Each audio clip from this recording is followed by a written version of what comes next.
Reading out of John 21. Later, Jesus appeared again to the disciples beside the Sea of Galilee. This is how it happened.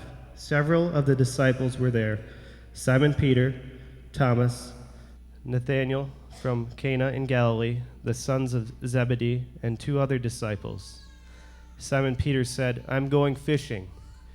"We'll come too," they all said.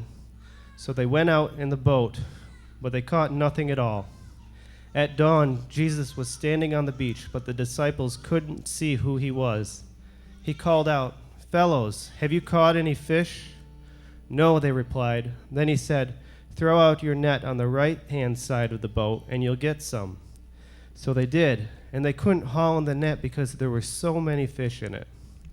Then the disciple Jesus loved said to Peter, "It's the Lord." And when Simon Peter heard that it was the Lord, he put on his tunic, for he had stripped from work, jumped into the water, and headed to the shore.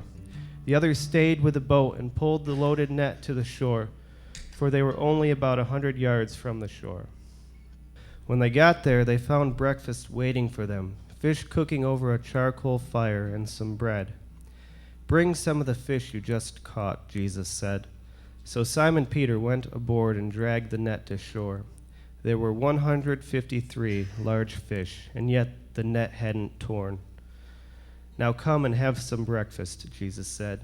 None of the disciples dared to ask him, "Who are you?" They knew it was the Lord. Then Jesus served them the bread and the fish. This was the third time Jesus had appeared to his disciples since he had been raised from the dead.